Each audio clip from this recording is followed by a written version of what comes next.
In the year 864, Mount Fuji erupted. The lava flowed northwest, down the flank of the mountain, covering everything in its path. It moved slowly, the way all permanent things move, not with urgency, but with certainty. It covered a lake. It covered whatever lived along its shores. It cooled. It hardened. And then, over the following centuries, a forest grew on top of it. Not into it, on top of it. Because the rock that the lava left behind is largely impenetrable, the soil layer above it is sometimes only centimeters deep. The trees that grow here cannot send their roots downward. They spread them laterally instead, across the surface of the rock, gripping it. Every tree in this forest is holding on. The ground beneath them is uneven, cavernous, riddled with tunnels and ice caves formed by the cooling lava. The canopy above is dense enough that the forest floor exists in permanent twilight at noon.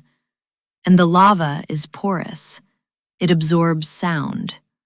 Walk 100 meters off the trail and the world outside goes silent. Not quiet, silent. Wind does not penetrate. Rain falls on the canopy and the forest swallows it. The silence produced by this forest is geological, manufactured by the specific rock beneath your feet, and visitors have been describing it as unnatural for as long as anyone has been writing about this place. The forest is called Aokigahara. It translates, gently, as plain of blue-green trees, but it has never been gentle. To understand what this forest is, you have to understand what Japan has always understood about the dead. Every person carries a Reikon, a soul. When you die, the Reikon leaves the body and enters a waiting state, held there until the proper funeral rites are performed. If those rites are completed correctly, the Reikon joins its ancestors. It becomes, in time, a protector of the living family. It returns each year in August, during the Obon festival, to receive thanks. But if something interrupts that passage, a violent death, an unresolved grief, a rage that had no outlet, a sorrow that had nowhere to go, the Reikon does not complete the journey. It transforms instead into a Yūrei, a faint soul, a dim spirit, tethered to the place where it died, unable to leave, driven by whatever emotion was strong enough to hold it to the world of the living. Yūrei cannot be destroyed. They can only be sated, their unfinished purpose completed, their rites finally performed. During the Heian period, between the 8th and 12th centuries, the Japanese government took this seriously enough to make it policy.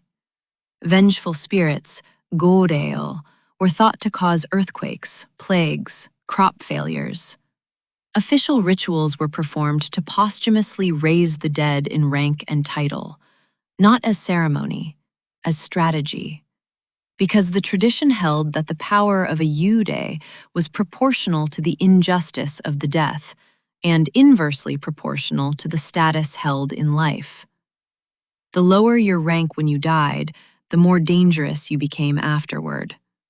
A peasant who died with a grievance had less to lose and more reason for rage than a nobleman who died with honors. So the honors were granted after death.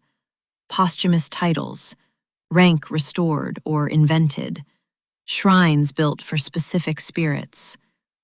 You gave the dead what they were owed while living, because the alternative was plague. The imperial court established a ceremony to welcome the most powerful dead into the ranks of protective gods. The writer Lath Katdeo Hearn called it the rule of the dead, a civilization organized in part around the obligation to the unquiet. The Yūrei remain where they died. They do not leave. This matters.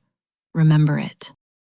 It has been said, and historians argue about how literally to take this, that during times of famine in feudal Japan, families who could not feed everyone made an impossible calculation. They would carry an elderly or infirm relative deep into a remote place. They would leave them there. They would walk back alone. The practice, or the legend of the practice, is called Uba Sute. And among the places that have been named, across centuries of folklore, as sites where this happened, is the forest at the base of Mount Fuji. This forest. Whether it was ever truly common, whether it happened here or only in the stories told about here, is something no historian has settled. What is settled is that the association is old. That people looked at this forest, at its silence, at its permanent dark, at its ground that swallows sound and disorients everyone who steps off the path, and said, "This is the kind of place that would hold that kind of sorrow." There is a folk tale.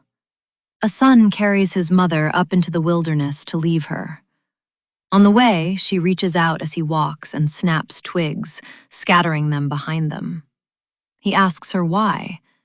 She tells him, "So you can find your way home." She is leaving a trail for the person abandoning her. That is the story this forest has been holding for centuries. Not the story of a monster, not the story of a curse. The story of a woman making sure her son doesn't get lost on the way back from leaving her to die. The Yūrei do not leave. The magnetite in the lava, the iron deposits left by the 864 eruption, does genuinely affect compass needles placed directly on the rock. Hikers know this. Park officials know this. The Japan Ground Self-Defense Force has run navigation training in this forest since 1956, specifically because of what the terrain does to orientation. A compass held at normal height will point north correctly. That will not help you. Because the trees grow in twisted, repeating patterns, the canopy closes the sky. The root systems sprawl across the surface of the lava in forms that, in the dim light of the forest floor, look almost like figures lying down, arms outreached. Every direction looks identical. There are no landmarks, no clearings, no gradient of light to tell you which way the sun is. Hikers who have stepped off the marked trails have been found days later, less than 200 meters from the path they lost. 200 meters.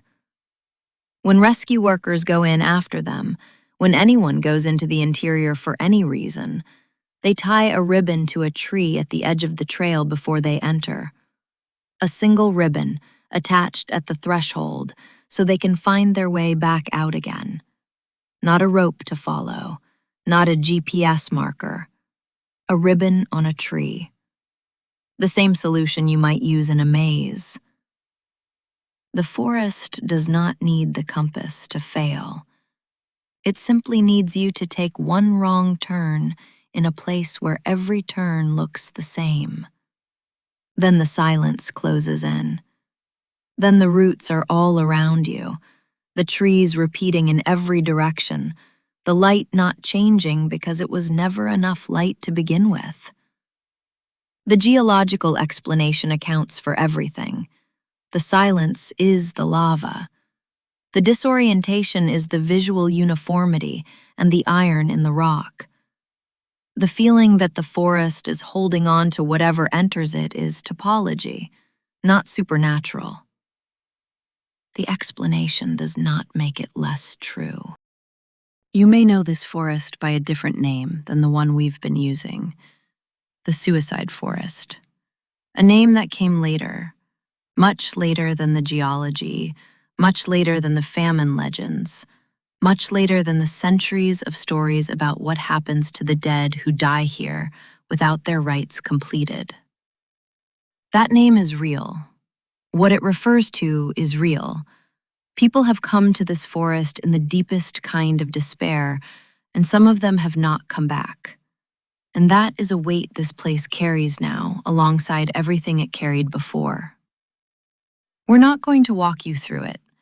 Not because it didn't happen, not because it doesn't matter, because it is not the oldest thing here. And the oldest thing here is not a modern tragedy with a modern explanation. It is something that was accumulating in this forest before anyone alive today was born, before anyone's grandparents were born. The Yūrei do not leave. They are tethered to the place where they died, held there by whatever was unresolved at the moment of death. And this forest has been a place where people came to die, or were brought to die, or simply became lost and died, for longer than the name most people know it by has existed. The question no tradition has answered is a simple one. How many Yūrei are here now?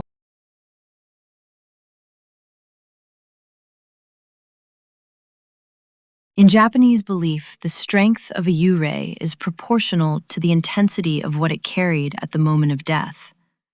Grief, rage, a love that had nowhere to go, a sorrow that no one witnessed.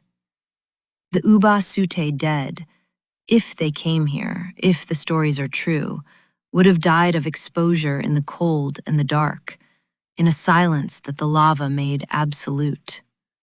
Alone, waiting for a son or daughter who was not coming back. Their Reikon interrupted, their rites never performed, their unresolved emotion, abandonment so complete it had no name for it. Tethered, unable to leave. The forest is not haunted the way a house is haunted, by a single event, a specific tragedy that left a mark. The Yūrei of a place accumulate over time, each one adding its grief to whatever was already there, each one tethered to the same ground, held by the same silence.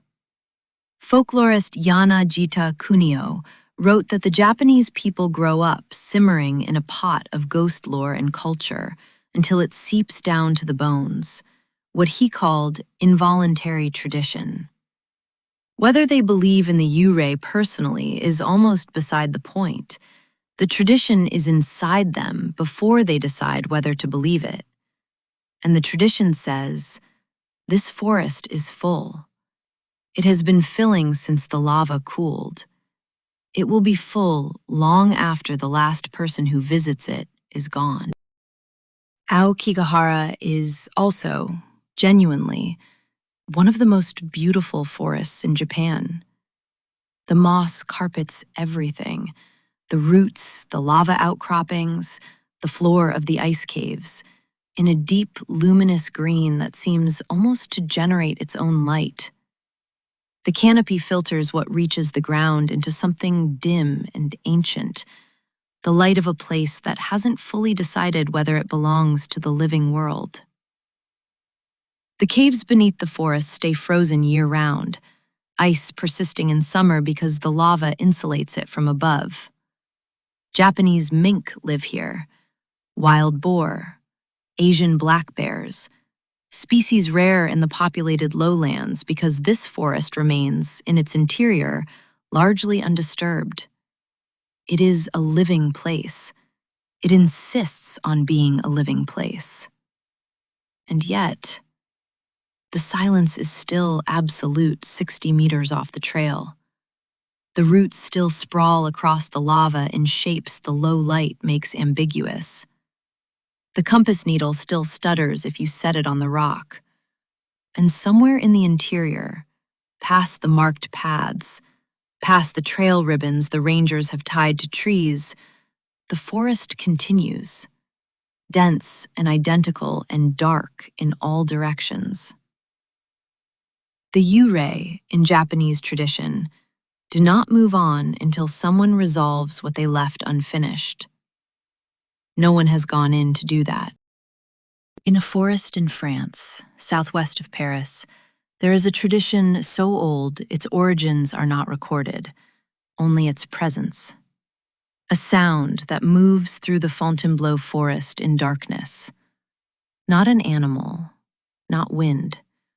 Something that hunts, or searches, or simply moves, and has been moving through those trees for longer than the town beside it has existed. The French called it la chasse noire, the black hunt. Two forests, no cultural connection between them, no shared history, no trade route, no period of contact that could explain why both traditions arrived at the same conclusion, that there are places in the world where the membrane between the living and the dead grows thin, where what is on the other side can sometimes be heard, where the darkness between the trees is not empty. The Fontainebleau tradition says something moves through the forest. The Aokigahara tradition says the forest is full of things that cannot leave. Perhaps both are true of both places. Perhaps every forest, in the dark, holds something that the daylight makes it easy to forget. The lava beneath Aokigahara is 1,162 years old. It has been absorbing sound since before France had its current borders, before the concept of Japan as a nation existed, before anyone thought to give the dead their proper titles and build them shrines and ask them politely to please stop causing earthquakes. Walk into the trees. Leave the trail. See how long the silence takes to find you. Same fears, different shores.